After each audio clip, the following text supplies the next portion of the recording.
guys, it's Alyssa, the hopeless romantic redhead. And I'm Danielle, the whodunit detective. And welcome to Main Character Syndrome. If you feel like you are the main character in your life, you are in the right place. Happy October, everybody. It's fall. It is fall. Look at my sweatshirt. It's spooky season. It's spooky season. It feels like fall. Grab your pumpkin spice latte, grab a cozy blanket, because we are getting into spooky season. Danielle, this is your month. This is my month, man. October, Halloween. Mm-hmm. Well, Halloween is not my favorite, I will say, holiday. It's a good one, though. It's a great one. And it's a great one because I'm obsessed with murder mysteries, thrillers, horror books. That's my genre. And this month is the perfect time to introduce it to fellow readers like you and get you, Alyssa, to read some really good murder mystery. And I think I'm going to get you to read some horror books too. I will read whatever you give me at this point. I did read one recently and I want to talk about it. Yeah. The Housemaid by Frida McFadden. I know that was on your TBR. Still on my TBR. So good. I will say it's like a Lifetime movie. For the first part, it's in 2 parts. And it's predictable. And then it just goes completely off the rails in part 2. Well, I hate predictable, so that's kind of what I look for always in a mystery thriller. It's not a mystery if it's predictable, but so I kind of need that. I need that spin. I need that gasp kind of moment and like, oh, crap. Oh, this one will give it to you. Okay, so in case you guys don't know what I'm talking about, here's a synopsis. Every day I clean the Winchesters' beautiful house top to bottom. I collect their daughter from school, and I cook a delicious meal for the whole family before heading up to eat alone in my tiny room on the top floor. I try to ignore how Nina makes a mess just to watch me clean it up, how she tells strange lies about her own daughter, and how her husband Andrew seems more broken every day. But as I look into Andrew's handsome brown eyes so full of pain, it's hard not to imagine what it would be like to live Nina's life. The walk-in closet, the fancy car, the perfect husband. I only try on one of Nina's pristine white dresses once, just to see what it's like. But she soon finds out, and by the time I realize my attic bedroom only locks from the outside, it's far too late. But I reassure myself the Winchesters don't know who I really am. They don't know what I'm capable of. Nice. How thrilling does that sound? It's Yeah. 4.3 stars on Goodreads. I've read the synopsis before, and it definitely sounds like something that is up my alley. It's good. And so you liked it. I loved it. Do you have any other murder mystery books that you've read? Maybe not even like recently, but that you can recall. I'm putting it on the spot right here. Well, Wrong Place, Wrong Time. Good one. That was a good one. Fool Me Once was one that I talked about, which was a book to a screen adaptation. It's a Netflix series now. It's by Harlan Coben. Do you want me to tell you all about it? Yeah. So this is a synopsis for that. Formal Special Ops pilot Maya, home from the war, sees an unthinkable image captured by her nanny cam while she is at work. Her 2-year-old daughter playing with Maya's husband, Joe, who had been brutally murdered 2 weeks earlier. Oh. The provocative question at the heart of the mystery: can you believe everything you see with your own eyes, even when you desperately want to? Ooh. To find the answer, Maya must finally come to terms with deep secrets and deceit in her own past before she can face the unbelievable truth about her husband and herself. So I don't know if this has to do with the book, but I will say I don't read a lot of like ghost stuff. Which I'm not saying that is, but that's kind of the vibe it gave me for a second. It sounds like it is not what you think. Yeah. Well, ghost stuff, not really my thing. Yeah. I can do like murder. I don't like demonic stuff. I don't like the horror movies that have demons or anything like that. I can watch a slasher all day long, but if you give me a haunting, if you give me paranormal activity, I will be out of that door in 2 seconds flat. Well, so I just said that, and now I'm going to completely contradict myself because one of my recommended this October reads that I'm recommending to people is kind of, it has actually a lot of ghosts in them. Which is, very contradictory. But it's called Ninth House, and the spin-off, the second book in the series, is called Hellbent by Leah Bardugo. I've heard of Bent House. Yes, I've mentioned it before. I recommended it. It is definitely, they're longer books, so 2 books right there, longer ones in a sci-fi magic fictional series that has to do with ghosts, but it also like mingles with real life, with fantasy, with magic in it. It's a good series to put you in kind of the Halloween feel with the murder, with the magic, and like I said, it's one that'll get you through probably at least half the month, depending on how fast you can read. A little quick synopsis: Galaxy Stern, also goes by Alex, is the most unlikely member of Yale's freshman class. She dropped out of school early in high school and worked with her drug dealer boyfriend. By the age 20, she in fact was the sole survivor of a horrific, unsolved multiple homicide. Ooh. Alex is offered a second chance to attend Yale because she can see ghosts. She arrives in New Haven's tasked by her mysterious benefactors with monitoring the activities of Yale's secret societies. These 8 windowless tombs are well known to be haunts of the future rich and powerful, from high-ranking politicians on Wall Street to Hollywood's biggest players, but their cult-like activities are paranoid imagination. I'm sorry, I skipped that. But their cult activities are revealed to be more sinister and more extraordinary than any paranoid imagination might conceive. Someone ends up dead, and it's basically her job to figure out who did it and why. Oh, it's a perfect whodunit. It is.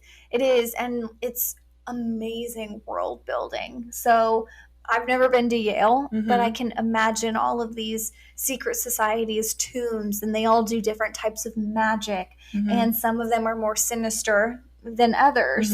Some of them are really simple. So it's a great one to get you in kind of the Halloween feel this month. But I know there are some people out there who really haven't dabbled with maybe mystery thriller, murder mystery, horror books before, and might be a little bit nervous for that. Yeah, don't start off with Stephen King's It. Yeah, you know, maybe there are some Stephen King ones, though, that aren't like super horror-y. Yeah, and I definitely have some recommendations for him, too, for different readers coming up later in the month. But kind of an easier one to get into the mystery thriller, I would say it's called The Guest List by Lucy Foley. And people come together on a private island for a wedding. Someone ends up dead. And you basically go through the journey learning about all of the guests at the wedding and trying to figure out who's the murderer. It's definitely a slow build, but the ending is there's a twist. Ooh. And so it's not one that you can necessarily see coming, but especially if you don't have a lot of experience reading mystery thrillers, it might not be on your mind who did it. So that was really interesting. It's a good one to read if you're trying to get in. I obviously have read a bunch of murder mysteries, and so it wasn't like the most thrilling one for me, but it was definitely a good, easy read that you can get through kind of fast. It's a cute little mystery. You can train your brain and tease it a little bit and see who you think actually did it. Yeah. Do you have any other ones? I do. Fool Me Once, though, was such a good book. I have to say, that was probably one of my top ones. Really? For a thriller. That sounds good. The twist, the plot twist was just so, it was chef's kiss. That's all I have to say about that one. Read it. Here's one by Colleen Hoover. We just talked about how It Ends With Us was a better book than a movie. Verity is going to be a screen adaptation. And this actually, I have not read it, but it is on my TBR, and it actually sounds really good. It is like a thriller, like a psychological thriller, kind of different from what she normally writes. So this is a little bit about what it's about. Lowen Ashley is a struggling writer on the brink of financial ruin when she accepts the job offer of a lifetime. Jeremy Crawford, husband of best-selling author Verity Crawford, has hired Lowen to complete the remaining books in a successful series his injured wife is unable to finish. Lowen arrives at the Crawford home, ready to sort through years of Verity's notes and outlines hoping to find enough material to get her started. What Lowen doesn't expect to uncover in the chaotic office is an unfinished autobiography Verity never intended for anyone to read. Page after page of bone-chilling admissions, including Verity's recollection of the night their family was forever altered. Lowen decides to keep the manuscript hidden from Jeremy, knowing its contents would devastate the already grieving father. But as Lowen's feelings for Jeremy begin to intensify, she recognizes all the ways she could benefit if he were to read his wife's words. After all, no matter how devoted Jeremy is to his injured wife, a truth this horrifying would make it impossible for him to continue to love her. Sexy, twisted, consuming. I have not read this. It's on my TBR, but I have heard that it is messed up. I have heard this one it's twisted, as it says. And this might, like, I don't know. I gave my younger sister, who has read it, multiple scenarios. She was like, just a trigger warning. It's like really dark, Danielle. And I was like, really? You know what kind of books I read? Colleen Hoover actually did put a trigger warning on it, how it's 18 plus. Yeah. It's mature. Yeah. And so I was like, well, that's really interesting that you say that, because I read some pretty dark books. I was like, is there, like, I don't know, incest, rape? And I was like, is that maybe what you're talking about? And she was like, no, it's worse. Oh. So, but I mean, that's just like her Interesting. hearsay, because I have no idea what this book's even about. And so that's what. I would say the darkest book that I read was A Lovely Bones. That was dark. Yeah. Yeah, for sure. Yeah. If you're looking for happy-go-lucky, that is not a book you want to read. Yeah. But Verity got 4.6 stars on Goodreads, and it's probably one that I'm going to pick 4.6 up. stars. Yeah, 4.6 stars. Okay. Almost 5. Yeah, okay, well, I really need to read that this month then. Yep. One of my newest favorite authors from the murder mystery thriller genre, David Ellis. Of course. Holy cow. Look Closer. I'm obsessed with it. It was a book recommended by a coworker, and she was just like, you're going to love this. Just read it. And I immediately got it, read it, and was like, holy cow. So good. Little quick synopsis. Socialite is dead in the opening scene. The case seems clear with an easy suspect who is also dead. The detective finds it too much of a coincidence. No one is who they are or what they seem like. And it takes you on basically a continuous game of who did it. Ooh. And there are just multiple characters with stories intertwining, and you think one thing and it's like completely on the other end. Is it like Pretty Little Liars, where whodunit changes every single time? In your head, but the person who did it is the only person. Interesting. That is someone that I would love to read some more of his books. Yeah, so I read that. I'm obsessed with it. So another one for the month that I'm going to read is, let's see.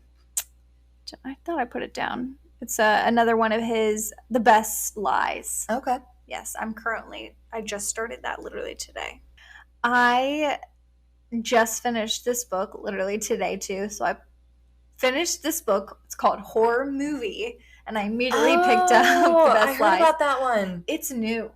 And let me tell you, if you don't read mystery thrillers, murder mysteries, murder books, horror books, it's going to be a lot for you. Oh. But man, it is good. It was very, very good. And I listened to the audiobook, and I will say it's like a theatrical audiobook. Oh, okay. So different characters are played by different voice actors. Oh, it's a dramatized adaptation. Yes. Nice. And so there's music, there's like some sound effects, and it is so good. It takes you through the making of a horror movie with real life horrors happening in this book. Oh, interesting. So it's very interesting. You're like in the room at the table with all of these actors as they're like reading through the script and stuff and going through these scenes and then acting them out. And it's crazy. It reminded me did you ever watch The Office? Yeah. Do you ever remember the Scott's Tots episode? Scott's Tots. Where Michael's like, I'm going to pay for your college tuition to all of these kids. Like, if you make it all the way to graduation. Yeah. And then it's like, oh, crap, I can't afford this. I remember that episode because it was so uncomfortable. I think it's, like, notorious for being the most uncomfortable Office episode. As I was listening to this book, several scenes felt uncomfortable. But, like, it's kind of good. Interesting. You know? Definitely a horror book. Death. Violent. But, man. Look at me. Like, I'm like, meh. You look at it. You know? It was good. I love that. Very graphic. And I would recommend actually listening to the audiobook rather than reading the book. I should preface, I actually have read enough horror and mystery books because back in college I took a horror and science fiction class. Awesome. So I read Edgar Allan Poe, Stephen King. I read The Ringer like at night where I probably shouldn't have. That was an interesting one. But I do like horror, and that sounds like something that I would actually read. Yeah, I think you should. And I will also say that for me to get the audiobook on Libby, it took me a while. Oh, really? It's really popular right now, I think. A lot of the graphic audiobooks you can find on Hoopla.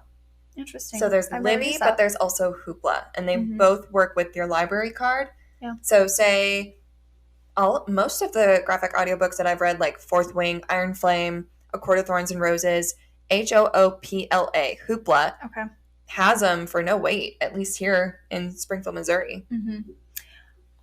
Okay, I'll have to get on that. Yeah. I also have like accrued actually a bunch of Audible credits recently. So I'm like, oh wait, I need to stop saving them and buying new ones. I need to use my credit. Yeah, right. I'm trying to flex on a budget because I'm like, I can't keep buying all these books. I like to save my credits though for the more expensive audiobooks. So yeah, like Sarah J. Maas books. Yeah, like when Onyx Storm comes out. Yeah, that's gonna be a good one. I'm getting the hardcover, but I'm sure I'll listen to the audiobook. I'm getting the hardcover, but I'm also probably gonna listen to the audiobook. Let's be real. This one was actually really fun, and I'm just starting to read it now. It's called How to Kill Men and Get Away with It by Katie Brent. Nice. It is so funny. This is a little bit about what it is. So the main character, her name is Katie Collins. She's a friend, a lover, and also a killer. This is her synopsis. He was following me, that guy from the nightclub who wouldn't leave me alone. I hadn't intended to kill him, of course, but I wasn't displeased when I did. And despite the mess I made, I appeared to get away with it. That's where my addiction started. I've got a taste for revenge, and quite frankly, I'm killing it. Nice. It's got 3.68 stars on Goodreads. That sounds fun. So far, it's a fun read. Even if it's not like the most perfect literate book that you've ever read, the world building, whatever. It's fun. It's fun to read. It sounds like it could also be a good one for people who are maybe trying to start to get their feet wet in this genre. Yeah, it's a little bit comedy with the darkness. Yeah. And so that kind of just puts like a blanket over the horror part. But I'm used to reading and watching things where people get killed all the time. So it's like, I'm like desensitized to the darkness. Yeah. Almost. For the most part, I think I am. And then sometimes I have the wackiest, scariest nightmares. And I'm like, oh, yikes. Maybe those always come like at the worst possible time. Like you never think it's coming. And then 2 weeks after you watched a horror movie and you read a book that had like a really dark scene, that's when you dream. Yeah. I have some honorable mentions. Okay. Pretty Little Wife by Darby Kane. You talked about that before. The Wife Between Us by Greer Hendricks. Oh, I read that one. And this is, it's an honorable mention, but I have not read it yet. I've heard good things, though. Tell Me Who You Are by Louisa Luna. Oh. So those are some ones to look into if you're wanting some more. Maybe you get through these fast. Definitely. I've got a few that I'm adding to my TBR. One that Geneva Rosie, author of The Perfect Marriage, came out with, Home is Where the Bodies Are. And this one was really interesting. So I was following her on TikTok, and she showed me the cover, which is like a VHS tape. The book is a VHS tape, and it's like bloody and cracked. Nice. And that's where I was like, okay, I'm going to judge a book by its cover. And so I picked it up, and I'm going to read it. So this is the synopsis for that one. After their mother passes, three estranged siblings reunite to sort out her estate. Beth, the oldest, never left home. She stayed with her mom, caring for her until the very end. Nicole, the middle child, has been kept at arm's length due to her ongoing battle with a serious drug addiction. Michael, the youngest, lives out of state and hasn't been back to their small Wisconsin town since their father ran out on them 7 years ago. While going through their parents' belongings, the siblings stumble upon a collection of home videos and decide to revisit those happier memories. However, the nostalgia is cut short when one of the VHS tapes reveals a night back in 1999 that none of them have any recollection of. On screen, their father appears covered in blood. What follows is a dead body and a pact between their parents to get rid of it before the video abruptly ends. Beth, Nicole, and Michael must now decide whether to leave the past in the past or uncover the dark secret their mother took to her grave. Nice. 3.8 stars on Goodreads. And that sounds similar to, I think it was a Black Mirror episode. Oh my gosh, Black Mirror. That was an interesting series. Mm-hmm. So that sounds good. I couldn't imagine. That would literally be absurd to find a video of your parents like that. Like, what'd you do? I don't know. I think I would put it away and pretend I never saw it. Probably so. Would be like, I love you to death. Literally. Taking that to my grave. Thank you. I'm just, yikes. Honorable mention, The Favorite Girl by Monica Aria. And that's all I got.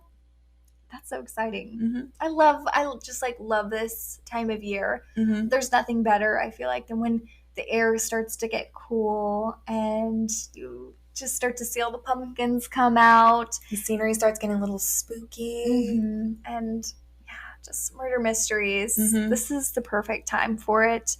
And those are our recommendations. So if you have any other good ones that you recommend to us, please let me know. I mean, I do have a whole giant list that I could just go on for days, but I think this is where we'll start. And as we move through the month of October, we're going to talk some more about Stephen King. I'm going to talk about the Whodunit Queen, Agatha Christie. Yep. Literally, her books are amazing, and they're not bad, graphic, gory, most of them, I believe. They're fun to read. Yeah, they are. And so we're going to kind of go through some of those and some good ones as we head into Halloween. Yeah, and then our favorite Halloween media that we like to consume as kids. Yes. So we've got a lot in store for the month of October, so stick with us. For now, to the readers who listen, we'll see you later. Bye, everyone.